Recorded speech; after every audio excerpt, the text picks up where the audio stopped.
Have you ever felt exhausted from trying to control everything? Every little detail, every outcome, every behavior of others, you plan, you calculate, you push yourself relentlessly. Yet things still don't go your way. The tighter you grip, the more everything seems to slip away. Strangely, the people who seem to get everything they want aren't in a rush. They are calm, gentle, not straining to take control. And in that very state, life begins to unfold on its own. This is not a philosophy of giving up, but a deep understanding.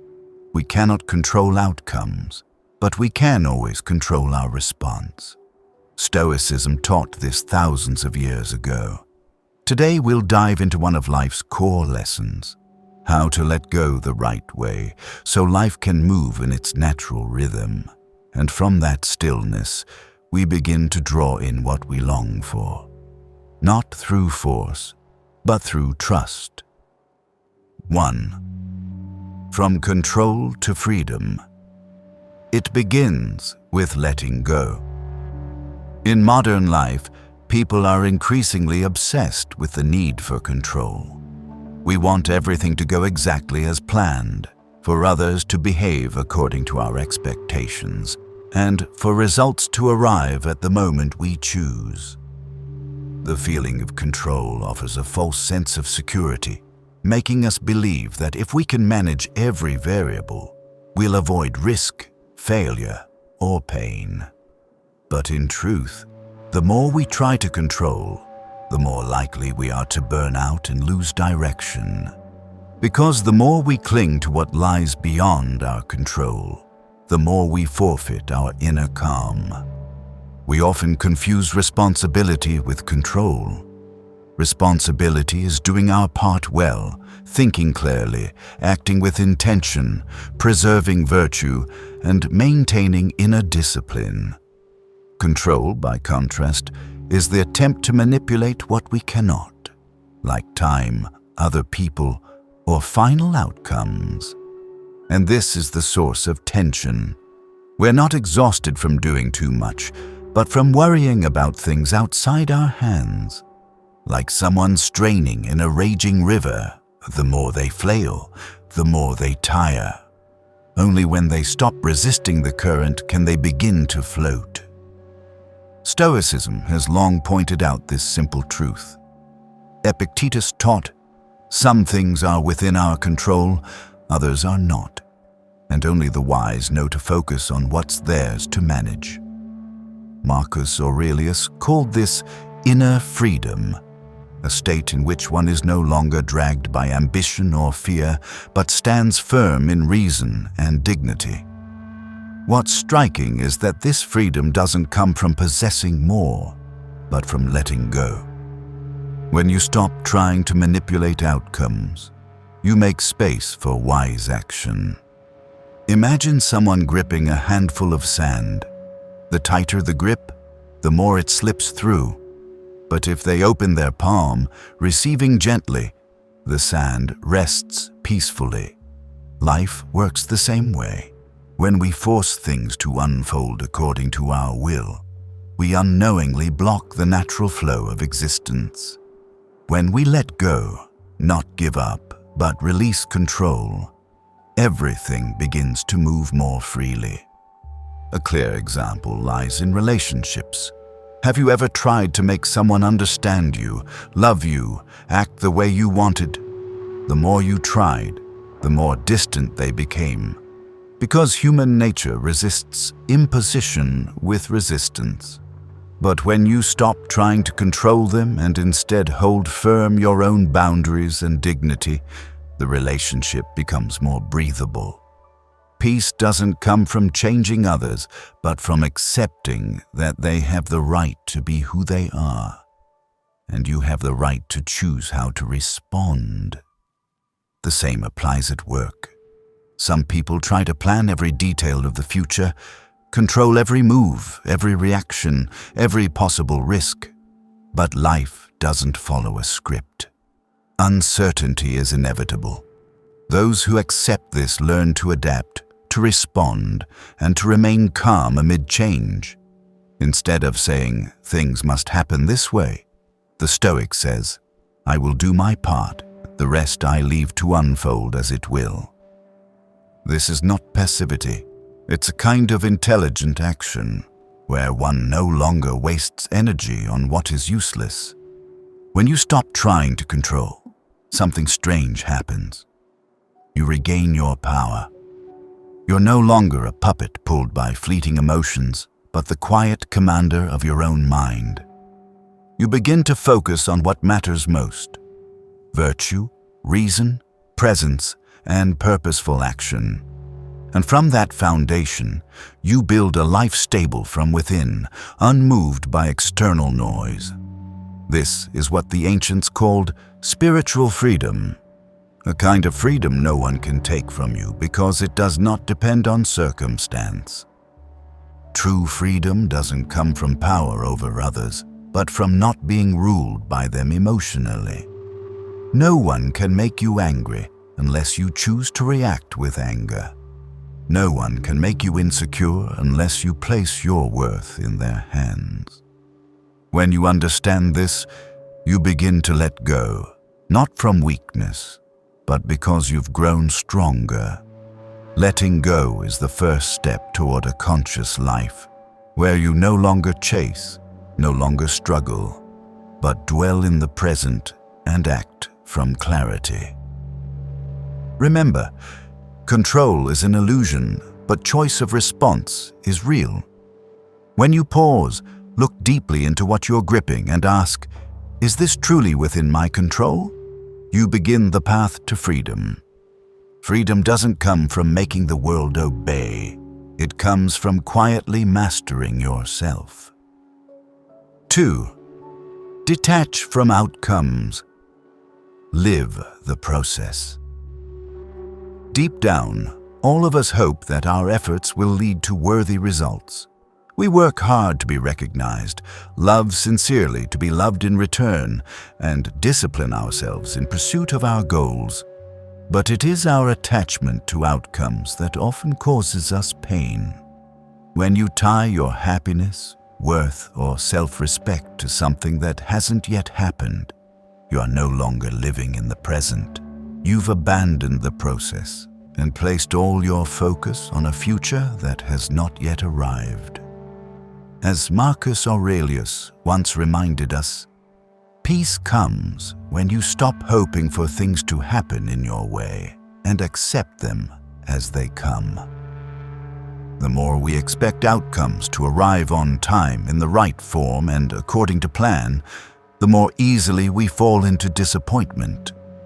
At that point, effort no longer arises from love or commitment, but from anxiety. Every step feels burdened with the question, will this get me where I want to go? And if the result doesn't arrive on schedule, we become angry, doubtful, or ready to quit. But ask yourself, did you begin this because you truly loved it, or just because you hoped for a reward? Stoicism does not dismiss outcomes.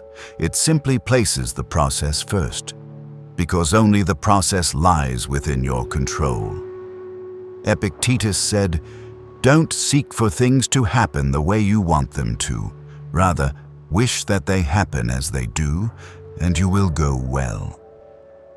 This isn't advice to passively accept fate, but a reminder to shift attention from what you cannot control, the result, to what you can, your actions and attitude.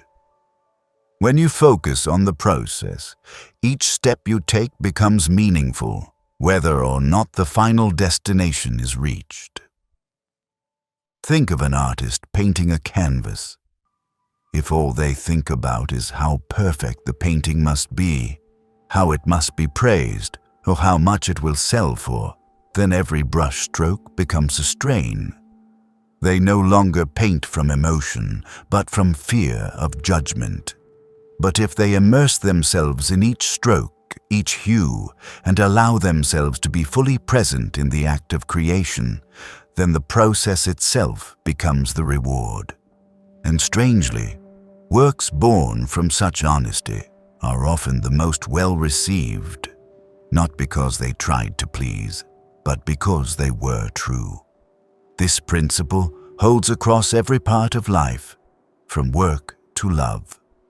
If you enter a relationship hoping to control the other person's emotions, the connection will soon become heavy. But when you love through presence, kindness, and without expectations, affection grows naturally. Likewise in work, if you act only for titles, promotions, or praise, you'll tire quickly when results fall short. But if you act from belief in the value of what you're doing, then each day is worth living, regardless of the outcome. The question isn't, what have I achieved? But who have I become in the process? When you focus too much on the result, you miss the growth happening within. You fail to see that you've become more patient, more disciplined, more understanding, simply because you are too busy worrying about a reward that hasn't arrived. But in truth, the greatest value lies not in the result, but in the person you become along the way. The journey teaches more than the destination. Along the way, you learn how to fail, rise, adjust, and adapt. Along the way, you learn to accept the unexpected without losing faith. And it's also on the way that you might find beautiful things you never imagined. If you stop staring at the finish line and start observing your own steps. Don't get it wrong. It's not a mistake to set goals. But let your goals guide you, not bind you. You need to know where you're headed, but also allow yourself the freedom to walk each step without being haunted by the need to arrive. A mountain climber cannot keep staring at the summit and forget the ground beneath their feet. It's the climb that builds strength, will, and courage. And sometimes, the summit is just a bonus for those humble enough to take each step with care. Letting go of results is not abandoning dreams. It's protecting your spirit from dependence on uncertainty. When your mind is anchored in the present, you'll find joy in the act, peace in each moment, and power in your own self-control. And it is in that very state, free from pressure and expectation, that all good things tend to quietly take root. Ask yourself, if the result I desire never comes, is this journey still worth it? If the answer is yes, you're on the right path. If the answer is no, perhaps it's time to reconsider why you began. Because living in the process isn't just a way to reach your goal. It's a way not to miss your own life. 3. Letting go is not giving up.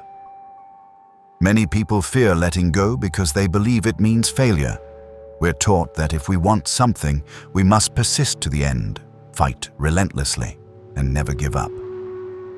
But what few tell you is this: the more you try to hold on, the more you lose.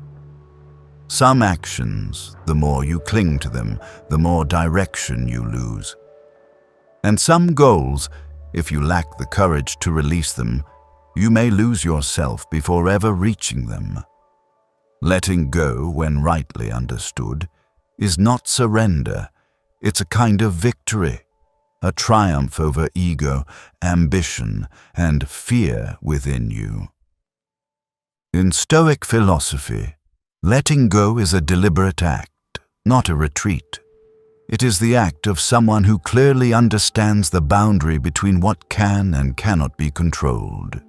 When you choose to stop trying to control what lies outside your power, like another's emotions, the outcome of the future, or external circumstances, you are not giving up. On the contrary, you are wisely choosing to return to what you can govern: your thoughts, your reactions, and your daily conduct. Epictetus once said, "You can be free right now if you choose to give up the desire to control what is beyond your reach. Imagine holding tightly to a strained rope, with the other end tied to a boat drifting away. The longer you hold on, the more your hand bleeds. But you don't let go, because you think if you just try a little harder, the boat might return. But what if it never intended to come back? And what if all you're holding is pain and illusion? Letting go of the rope doesn't mean you no longer care or love. It is a brave admission that what you're trying to hold is no longer within your control, and that you deserve peace once more. In daily life, letting go can take many forms. It's turning down an opportunity that no longer fits, even if it once was your dream. It's stepping out of a relationship you once had high hopes for, but now only drains you. It's accepting that some plans don't go the way you imagined and stepping back to find a new direction. These choices aren't easy because they go against what you've invested time, emotion, and hope into. But if you keep holding on, what you lose isn't just time, it's clarity, dignity, and your truest path in life. Stoics never advocate passivity. On the contrary, they believe in action, in discipline, and in inner strength, but they also emphasize that all action should be aimed only at what we can influence. If you've planted the seeds, tended the soil, watered the earth, and shielded the plant from pests, you've done your part. If the season doesn't come, if the soil bears no fruit, that lies beyond your power. There's no need to rage or despair. You simply continue to live rightly and wait for the next season to arrive on its own terms. Letting go, in this sense, is not shirking responsibility. It's wise acceptance of life's limits. There's a question worth reflecting on. Are you trying out of persistence or out of fear of letting go? Between perseverance and stubbornness lies a fine line. The persistent person knows how to change course, adjust behavior, and release what no longer fits in order to hold on to what truly matters. The stubborn one does the opposite, clinging to what no longer serves them simply because they don't want to admit they should stop. And that very stubbornness takes them further away from themselves. When you understand that letting go is not the same as giving up, you begin to live more lightly. You no longer have to prove anything to anyone, no longer have to hold on to what gives nothing back. You'll feel more at peace, more free, and most importantly, you'll still stand strong to continue the journey. Because letting go of one thing doesn't mean you've lost everything. Often, it's through the act of letting go that you create space for better things to enter. Letting go doesn't make you weak. It shows you're strong enough not to depend, not on expectations, not on others, not on outcomes. You keep living, keep giving, keep striving, but no longer tie yourself to the need for things to return or unfold your way.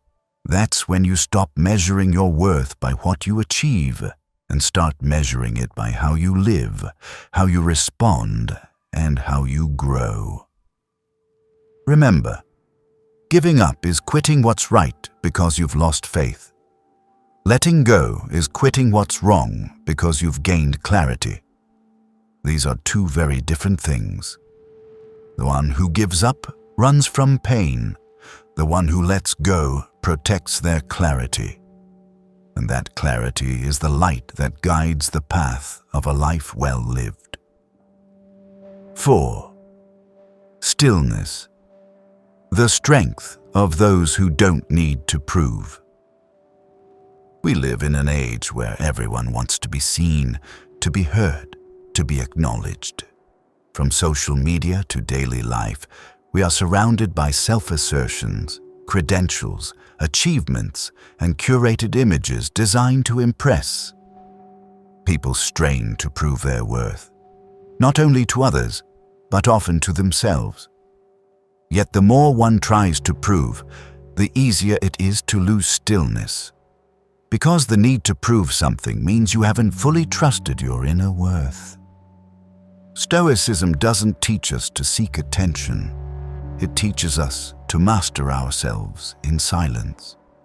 A still person doesn't need many words to be respected, doesn't need to boast to be recognized, doesn't need to compete to feel enough. They don't walk into a room and try to take up space.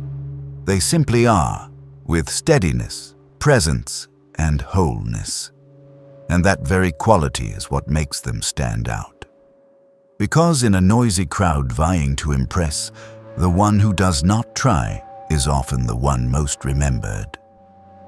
Think of a time you met someone calm. They didn't talk much, didn't boast, didn't seek attention. But you remembered them, not because they were loud, but because they were quiet. That quiet didn't come from weakness. It came from depth, from knowing who they are, what they need, and not chasing after something to feel valuable. That is inner strength, the kind that can't be measured by applause or admiration, yet reveals itself clearly in how someone meets the world without losing themselves. Marcus Aurelius once wrote, "Do the right thing. The rest doesn't matter, whether it's noticed or not." A true Stoic doesn't need recognition to feel worthy. They do what is right, not because someone is watching, but because they refuse to do wrong even when no one is. They don't need titles to define their value, because it's already present in how they live, calmly, kindly, honestly, and with self-control. They understand that the need for validation can turn a person into a seeker of spotlights, while stillness is what keeps you grounded even in the dark. The modern world encourages us to constantly perform. Be successful early, stand out, make people respect you. But those with real inner power rarely care for such things. They don't need to declare their excellence because their presence and actions speak for them. They know attention is fleeting, but calm is lasting. And when you stop striving to impress, you return to your most original state, living as yourself. No performance, no explanation, no seeking approval to feel enough. Stillness is something that can't be faked. You can mimic an attitude, copy a posture, or borrow words to appear confident. But true stillness requires no technique. It comes from deeply accepting that you don't need to be more than you already are. When someone is truly still, they don't react hastily, don't argue needlessly, don't insist on having the last word. They are strong enough to choose silence, wise enough not to be pulled into pointless conflict, and humble enough not to measure success by performance. We often think that only by gaining something, wealth, fame, position, can we feel confident. But real confidence comes from within, from living in line with your values, even when no one sees it. A still person doesn't need much to feel whole, doesn't need praise to feel valuable, and doesn't need others' agreement to stay on their chosen path. They don't argue to prove they're right, don't react to every criticism, because they know the truth doesn't need to be shouted. Stillness is also a form of freedom. When you are no longer driven by the desire to impress, you free yourself from the invisible pressure of others' eyes. You begin to live by what you believe, not by what others expect. And from that place, you can truly live fully, not to prove, not to chase, but to grow quietly and deeply. In the end, a still person doesn't need to declare their greatness, because they spend their time listening and learning. They don't need to speak first because they choose to say only what matters. And they don't need to stand at the center because they know true light isn't found in crowds, but in the courage to live truthfully without needing anyone's approval. That is the strength of those who don't need to prove, and that, in turn, makes them irreplaceable. 5. Patience. Don't pull the tender branch. Hoping the tree will grow faster, in a world shaped by speed where everything seems expected to happen instantly, from text replies within seconds to hopes of success after just a few weeks of effort, patience has become a kind of luxury. People no longer have the patience to let good things ripen, to cultivate lasting relationships, or to develop true mastery.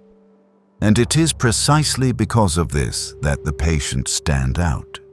They don't rush, don't scramble, and don't trade depth for short-term results.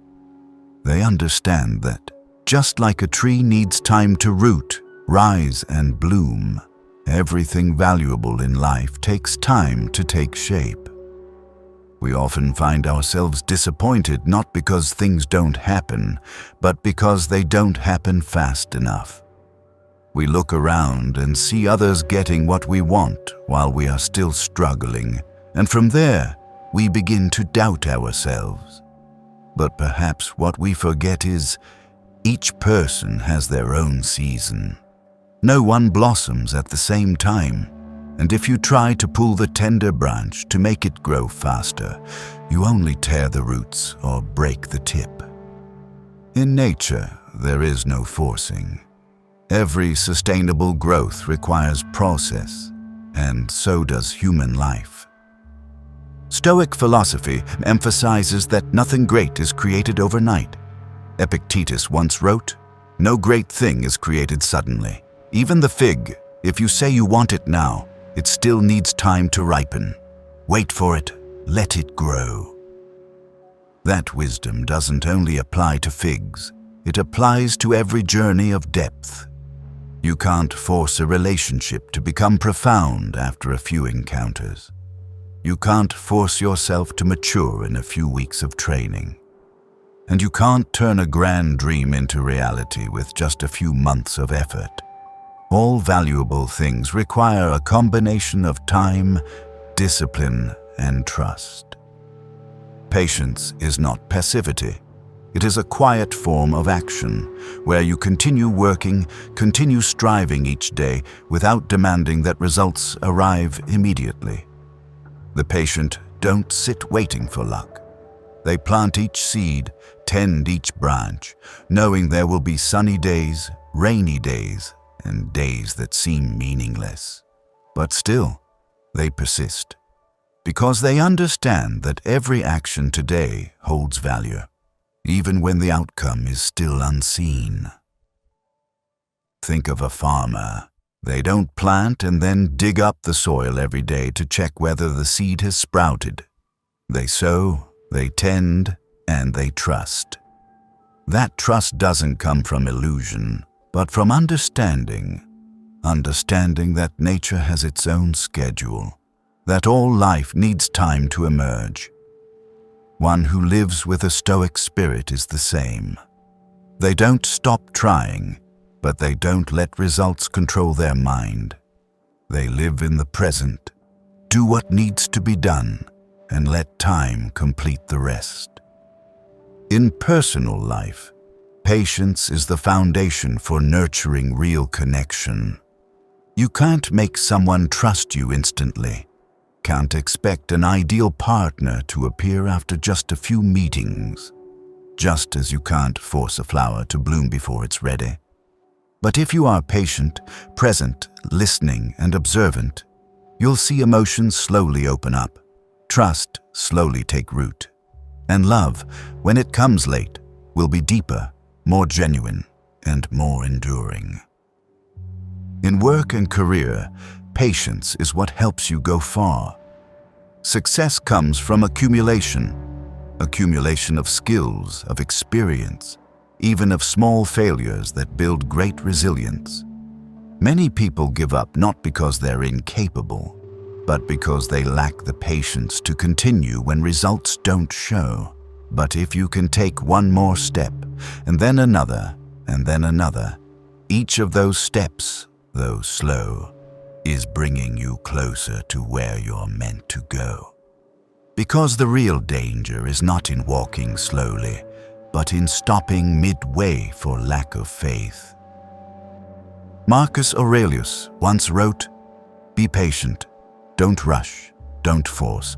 Everything will come at the right moment." That belief isn't naivety, it's wisdom. When you stop forcing life to obey your pace, you begin to walk with life. When you know that some outcomes require time, you stop skipping steps, stop acting hastily, stop chasing the speed of others. You create your own rhythm, and that rhythm becomes the foundation for your most sustainable growth. In the end, remember, a tree doesn't grow under applause, but in silence. And so do people. Everything you're nurturing, whether a dream, a relationship, or a personal virtue, is growing quietly, even when you can't yet see it. So don't pull on the tender branch just because you're impatient. Be patient, keep tending, and one day you'll realize it was the waiting that helped you grow more than anything you had hoped for. 6. The abundant mindset. From scarcity to fullness. Much of the insecurity in life doesn't come from external circumstances, but from something deeply rooted in the mind, a sense of lack. We feel we're not good enough, not attractive enough, not successful enough, not loved enough. We look at others and see what we lack: a happy relationship, a dream job, a life of freedom, and from there, silent comparison begins to form. Gradually, we live with a scarcity mindset without even realizing it. Every action, every choice, even the things we pursue, are shaped by the belief that we are missing something and must do something to fill the void. It is this very mindset of scarcity that causes us to act with urgency, behave without confidence, and live in a state of constant anxiety. We don't dare let go of anything for fear of loss. Don't dare wait for anything for fear of falling behind. Don't dare love wholeheartedly for fear of being hurt. Our minds fall into a cycle of calculation, measurement, and suspicion. Every conversation becomes a test. Every failure becomes proof that we're not enough. And just like that, we shrink our lives into a box of our own making, the box of not enoughness. But Stoic philosophy teaches the opposite. Epictetus once said, "Wealth consists not in having great possessions, but in having few wants." This isn't a call to abandon ambition or embrace poverty. It's a reminder that abundance is not external, but internal. A person can have many things and still feel lacking. Another, with little, can live with deep contentment. The difference lies here. The second person doesn't measure their worth by what they possess, but by how they live. They don't seek validation from outside, because they've established trust from within. An abundant mindset does not mean complacency or giving up on growth. It's the inner steadiness that allows you to keep acting, keep reaching, but without being driven by fear of not having enough. Someone who lives with a sense of fullness can work hard without being obsessed with results, can love without demanding, can give without calculation. Because they understand this, giving doesn't make them have less. It makes them richer in freedom, richer in trust, and richer in genuine connection with the world around them. A clear example lies in relationships. When you enter a relationship with a scarcity mindset, I need this person to feel worthy. Every action will be driven by the fear of losing them. You become controlling, jealous, demanding, believing that without the other person, you'll lose a part of yourself. But if you come from a place of fullness, I am whole, and I'm here to share, not to take. Then every interaction becomes lighter, more sincere, and more profound. It's that inner sense of enoughness that frees you from the need to control anything external. The same applies to work. Someone living in scarcity always fears that others are better, faster, more successful. They compete out of fear of losing their place, hide their skills out of fear of being replaced, and act guarded out of fear of being hurt. But someone living in abundance is different. They share knowledge, support colleagues, and freely celebrate others' success. Because they understand that another's light doesn't dim their own, and that real value doesn't come from being better than others. It comes from being a positive part of the whole. An abundant mindset is the foundation for living slower, deeper, and with more quality. When you're no longer driven by the feeling of lack, you can truly be present in each moment. You no longer chase the next thing, but begin to cherish what already is. And from that presence, you begin to see the beauty in simplicity. A shared meal, a warm hug, a quiet afternoon that you may have once overlooked in your constant pursuit of more. There's a paradoxical but profound truth. Only when you feel enough do you begin to attract more good things. Not because you chase them, but because you stop pushing them away with the energy of fear. When you don't need love to feel whole, you become more lovable. When you don't need success to feel valuable, you work more effectively. And when you don't need others' approval to feel grounded, you become freer than ever. 7. Act with intention. Let go of the outcome. In life, we often get caught between two extremes. On one side, blind action, rushing forward like an unmanned train. On the other, paralysis, avoiding action out of fear that the result won't be what we hoped for. We either do too much without knowing what we're aiming for, or we do nothing because we fear failure. Both extremes take us away from the essence of wise living. One who lives by the Stoic spirit understands this. What matters isn't doing everything or achieving everything, but acting with intention, clear, directed, and unbound from the final result. Marcus Aurelius once wrote, "Do what you must and let what happens, happen." This is not a call to passivity. It's a reminder of two distinct domains. What you control is the action. What you don't is the outcome. If you work, do it with your full ability, presence, and responsibility. But when the work is done, release the result as if laying a stone gently on the ground, without regret, without anxiety, without holding on. Because worry changes nothing. It only exhausts and disturbs the mind. Intentional action comes from knowing what truly matters to you, not from others' expectations, nor from a desperate attempt to fill inner insecurity. A deliberate act doesn't need noise, doesn't need speed, but it always carries weight. Someone who lives with intention doesn't act from fleeting emotions or get swept up in comparisons.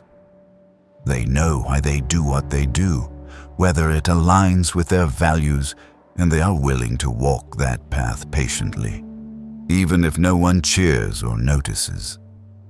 By contrast, when we act without intention, we easily fall into chasing results, chasing recognition, chasing what others are doing. We begin to work not because it feels right, but because we fear being left behind. We begin to love not to give, but to avoid loneliness. And we begin to live not by our own values, but by paths pre-written by society, standards we've never paused to question if they're truly ours. Once you're clear on why you act, the next lesson is to let go of outcomes. This may sound contradictory, since we've been taught from a young age to set goals, measure results, and secure the reward.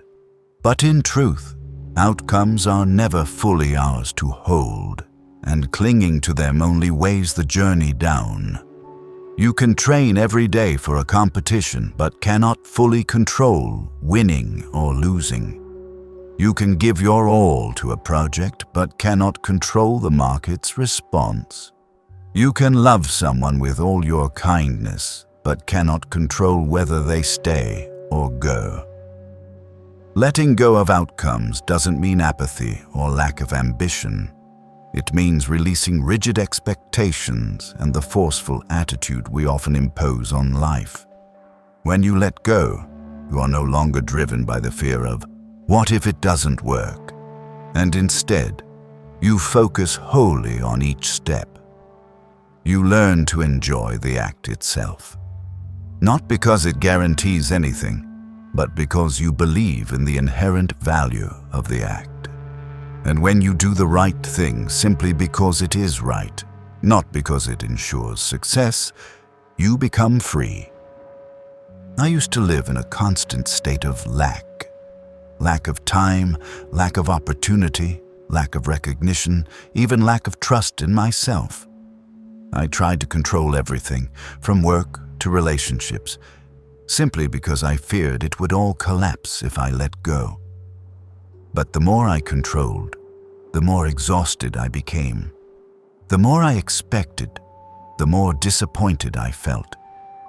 It wasn't until later, when I began reading and practicing the principles of Stoicism, that I gradually realized the one thing I needed to learn wasn't to do more, but to let go more. Let go of urgency, let go of ego, let go of the need to be right, to win, to achieve everything in a short time. When I paused to act with intention, stopped living in scarcity, and stopped tying my self-worth to outcomes, I felt more at peace, more clear, and more free. Not because I had fewer problems, but because I was no longer swept away by things beyond my control. And that was when I truly began to live. If these reflections resonated with you, don't forget to like, subscribe to the channel, and turn on notifications so you won't miss the next content. Thank you for staying with me until the very end. Sometimes, it's the quiet understanding within that becomes the strongest voice you carry throughout your life. See you in the next video.